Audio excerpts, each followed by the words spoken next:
This is Steve Burlet with Studio Burlet. I recently engaged in a Twitter discussion in which participants were lamenting that stay-at-home moms are not appreciated, a fact that I disputed. I originally asked, quote, "What does a stay-at-home mom do all day once the kids are in school? There's an automatic machine for everything today. It's more of a lifetime vacation," unquote. The answers that I received included doing the laundry, shopping, gardening, helping the neighbor, and volunteering at things like Boy Scouts, etc. I suggested that the lifestyle of a stay-at-home mom whose children were in school is almost indistinguishable from that of a retired person. Immediately I got responses like "spoken like a guy who has never done a chore in his life," and of course some suggested that I lived with my mother and couldn't get a wife or partner. And I was also told to, quote, "shut up, boomer."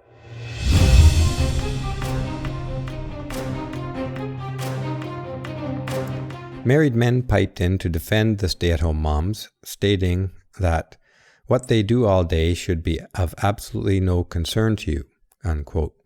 One man said that he works very hard and can afford to have his wife stay at home. I agreed with him that the rat race was overrated and unfulfilling, and added that it would be wonderful if we all could retire at 25 and stay at home. I could not get through to him that his wife had secured an incredibly good deal at his expense. When I said that I've never met a married man with whom I would change places, he responded that I, quote, "need to get out more," unquote.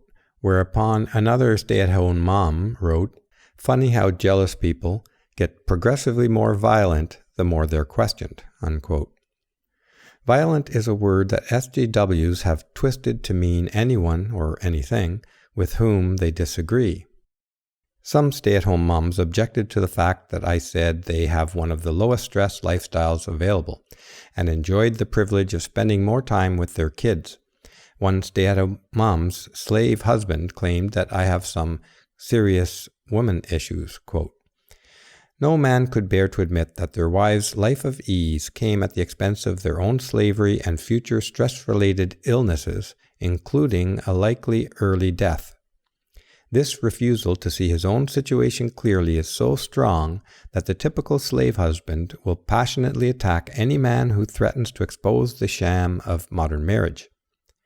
Perhaps I was influenced by the fact that at the time I was reading The Manipulated Man by Esther Vilar, who argues that men are generally unwilling to see their own life situation with any clarity or compassion for themselves. Having accepted long hours at high-stress jobs, these men are keen to defend their stay-at-home moms, perhaps for psychological survival. He can more easily accept a bad situation if he believes that his wife's situation is similarly stressful. Or perhaps he has been manipulated into feeling that he owes her. As Vilar writes, women will continue in the workplace only until marriage. This offers women one important advantage. Any woman who marries nowadays has given up her studies or her job for the sake of the man of her choice, and sacrifices of this nature create obligations. Vilar continues, "She has made sure that he sees a sacrifice in her waiver of work. The average man cannot face the fact that his wife enjoys a lifetime of relative freedom while he is virtually a slave, his boss's slave at work, and his wife's slave at home, the latter of which holds the true power over him, as Vilar argues. He refuses to see that his life is shortened, or even that it is of greatly reduced quality spent under someone else's control, in order that his wife can enjoy a life of enviable freedom and ease." Vilar maintains that women were never oppressed, but that they manipulated men into servitude. She makes an excellent point when she writes, "Women have been given every opportunity to win their independence, and if after all this time they have not liberated themselves and thrown off their shackles, we can only arrive at one conclusion: there are no shackles to throw off." Unquote. Power and freedom are having control over your time, which means control over your life. Many writers, including Warren Farrell in The Myth of Male Power, have pointed this out in various ways. Vilar puts it this way, quote, "Unlike men, women can choose whether they want to do drudgery or not," which is work outside the home. "It is logical that most of them decide against it." Vilar continues, "But for a woman, work has to be fun, and to make sure it is, the employed wife needs a working husband. If she goes to work, she might as well make some demands, and one of these demands will be that she can choose her work and quit any time she feels like it.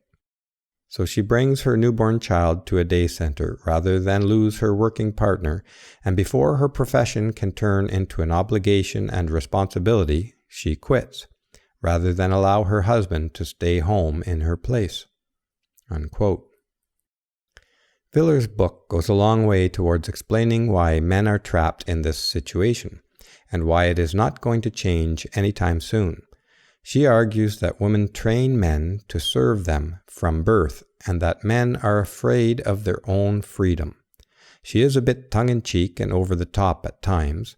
Perhaps she's being deliberately excessive in order to provoke a response.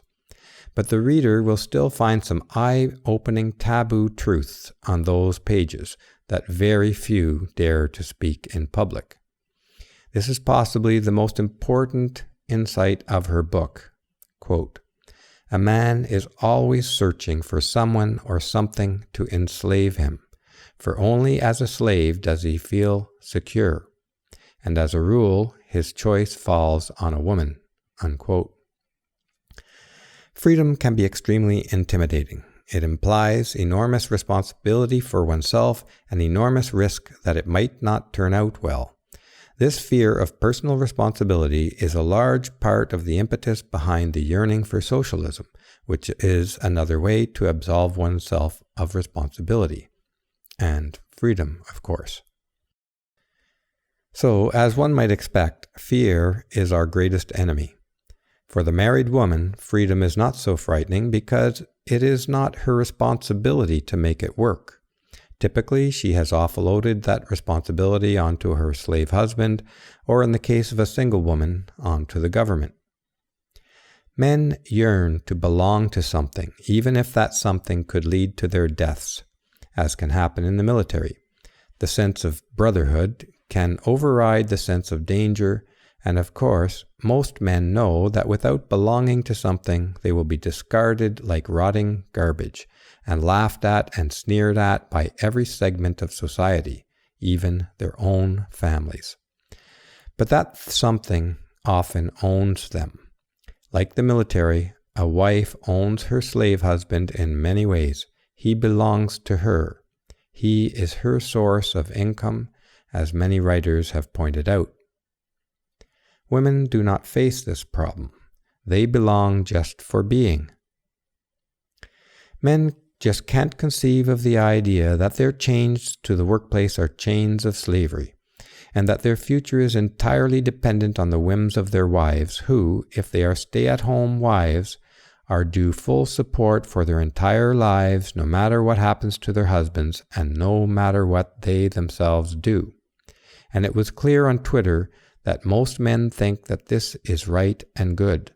They celebrate their slavery, they want it. They will do almost anything to preserve that belonging to the workplace and that belonging to their wife, and the belief that their enslavement is right and good. The need to believe is so strong that they will attack any man who peels back the veil even a little, even for such a small thing as pointing out that the lifestyle of a stay-at-home mom is similar to retirement. Men need to overcome their fear before we can make any progress. We will have to become ruthless and uncompromising about seeing and speaking truth. All of the truth.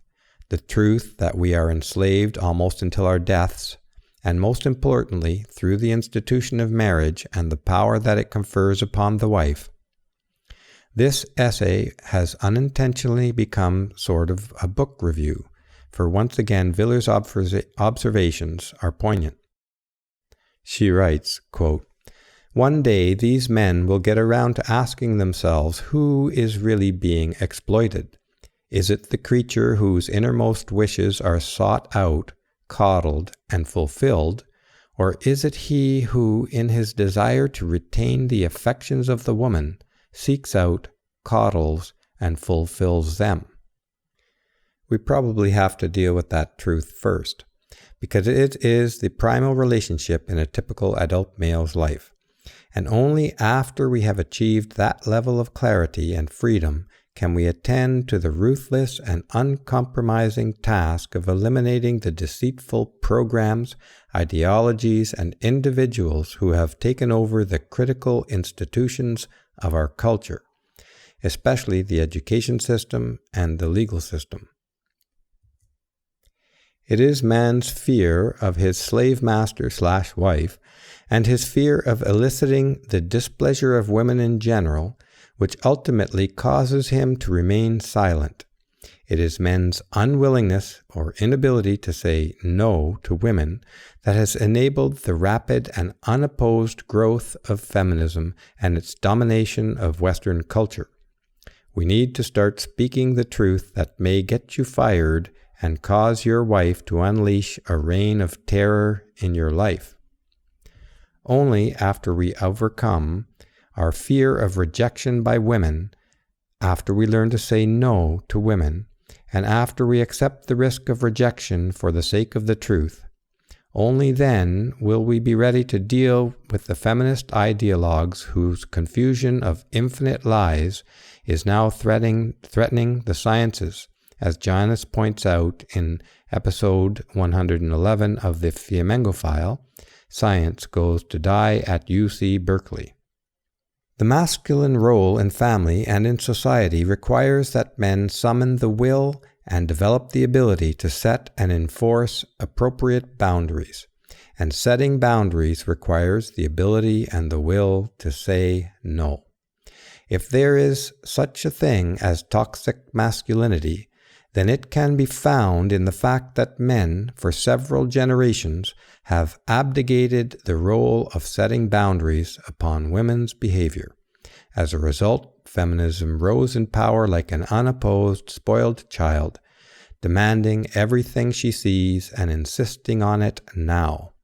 I recently tweeted, "Feminism is a spoiled child convinced that she is all-knowing, and having a temper tantrum, she grabs the steering wheel away from her father and drives the car into a concrete wall." Unquote.